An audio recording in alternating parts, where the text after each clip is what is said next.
أنفسنا وسيئات أعمالنا من يهده الله فلا مضل له ومن يضلله فلا هادي له أشهد أن لا إله إلا الله وحده لا شريك له وأشهد أن محمدا عبده ورسوله وصفيه من خلقه وخليله أدى الأمانة وبلغ الرسالة ونصح الأمة وكشف الله به الغمة وجاهد في الله حق جهاده حتى أتاه اليقين وتركنا على محجة بيضاء ليلها كنهارها لا يزيغ عنها إلا هالك اللهم فصل وسلم وزد وبارك وأنعم وكرم ومجد على عبدك ورسولك محمد صلى الله عليه وعلى آله وصحبه وسلم فإن أحسن الكلام كلام الله وخير الهدى هدى محمد صلى الله عليه وسلم وشر الأمور محدثاتها وكل محدثة بدعة وكل بدعة ضلالة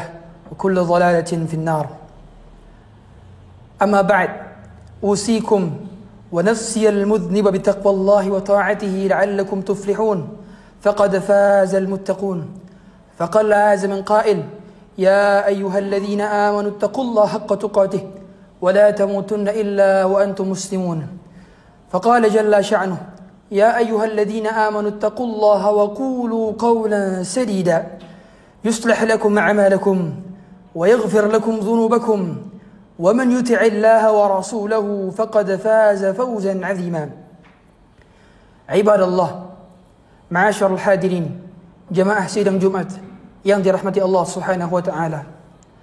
Tepat pada hari ini tanggal 7 Syawal 1444 Hijriah, satu minggu Ramadan telah berlalu. Kita hendaknya mengecek iman kita masing-masing. Adakah sisa-sisa dari bacaan Quran itu? Adakah sisa-sisa dari salat malam itu? Adakah sisa-sisa dari sedekahnya kita, dari bangun malamnya kita, dari berbaktinya kita, dari memberi makan fakir miskinnya kita setelah Ramadan berlalu 7 hari lamanya? Ramadan telah berlalu 1 minggu, tapi Tuhan di Ramadan tidak berlalu. Allah yang kita sembah di bulan Ramadan sama juga yang kita sembah di bulan Syawal. Allah yang kita sembah di bulan Ramadan sama juga Allah yang kita sembah di 11 bulan lainnya. Tidak ada yang beda. Yang membedakan hanyalah suasananya. Suasananya sudah tidak sama seperti bulan Ramadan. Allah tidak lagi mensuasanakan bulan Syawal sama seperti bulan Ramadan. Para penghulu syaitan, panglima syaitan sudah tidak lagi dibelenggu. Maradatu syayatin tidak dighuliqat lagi, tidak disufidat lagi, tetapi sudah berkeliaran di mana-mana. Kita saat ini perang melawan mereka. Musuh terbesar bukanlah orang-orang yang berbadan kuat. Musuh terbesar bukanlah orang-orang yang bersenjata tajam, tapi musuh terbesar adalah syaitan dan bala tentaranya. Innahu lakum aduwwum mubin. Dialah adalah musuh yang nyata bagi kalian. Innahu yarakum huwa qabiluhu min haitsu la tarawnahum. Kalau orang berbadan besar itu, kalau orang berpangkat berjabatan, kalau orang memiliki senjata tajam, mereka dapat kita lihat, kita dapat menghindarinya. Tapi tidak dengan musuh yang nyata ini. Dia dapat melihat kita, tapi kita tak dapat melihatnya. Innahu yarakum huwa wa qabiluhu min haitsu la tarawnahum. Begitu kata Allah dalam surat Al-A'raf. Ma'asyiral hadirin, jemaah sidang Jumat yang dirahmati Allah Subhanahu wa taala. Oleh karena itu, perbekalan kita di bulan Ramadan itu adalah perbekalan ilmu dan amal, sehingga implementasinya haruslah kita lakukan di 11 bulan lainnya. Ramadan telah menjadikan Allah Subhanahu wa taala sebagai madrasah, training bagi kita untuk menghadapi kenyataan hidup sesungguhnya, bahwa 11 bulan ini kita berhadapan dengan musuh nyata kita masing-masing, dengan godaan hawa nafsu kita yang hendaknya kita perlu perhatikan bahwa ujung dari kehidupan adalah husnul khatimah. Sebagaimana 30 hari lamanya kita berusaha bersabar untuk menahan hawa nafsu dari godaan syaitan, maka di tanggal 1 Syawalnya kita berbahagia karena berhasil melewati itu semua.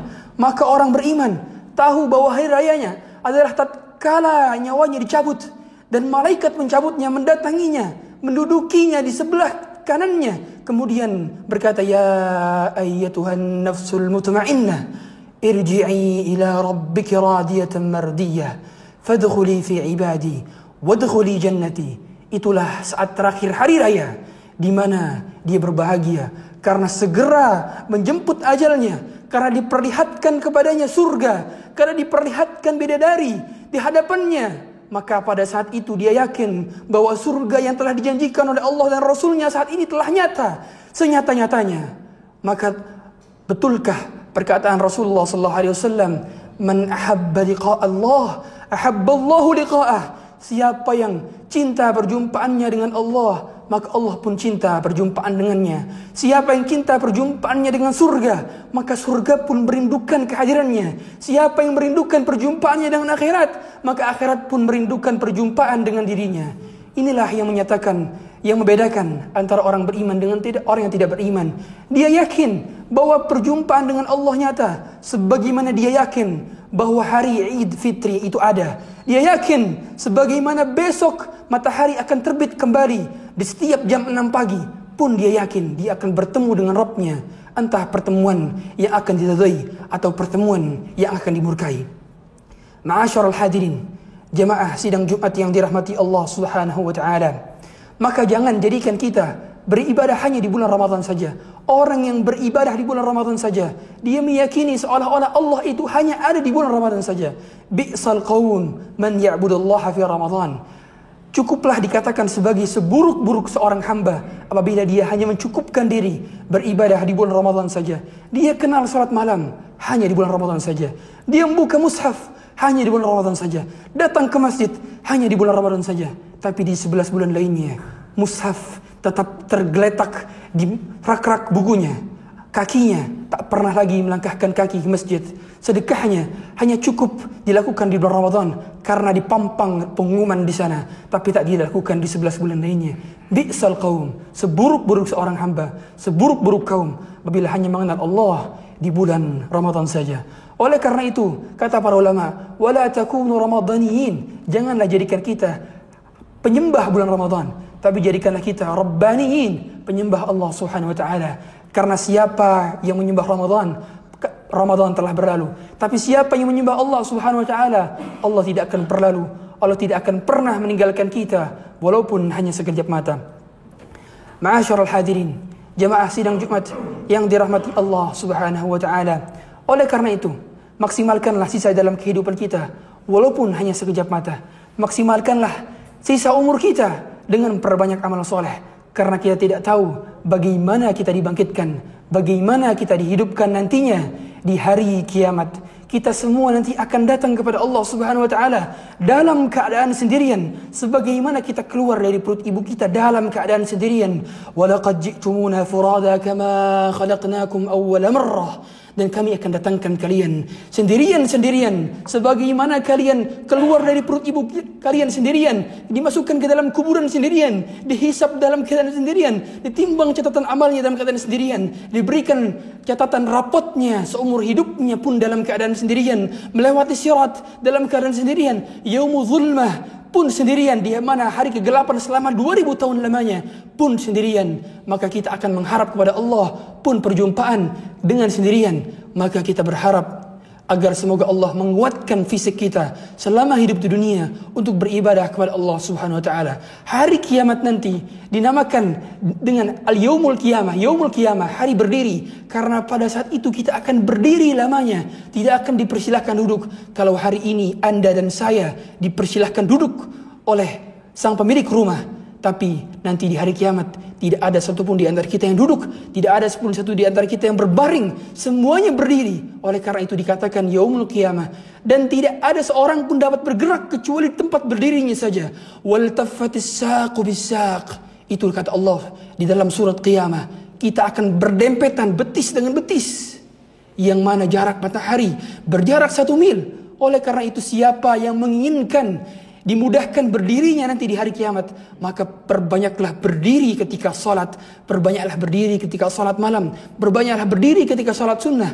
Karena siapa yang sudah merasakan rasanya letih berdiri berlama-lama di hadapan Allah ketika dunia, maka Allah pun akan mempermudah langkahnya, berdirinya tatkala bertemu kedua kalinya Allah Subhanahu wa taala nanti di hari kiamat. Barakallahu li wa lakum fil Qur'anil azim. ونفعني وإياكم بما فيه من الآيات وذكر الحكيم. تقبل الله مني ومنكم تلاوته إنه هو الغفور الرحيم.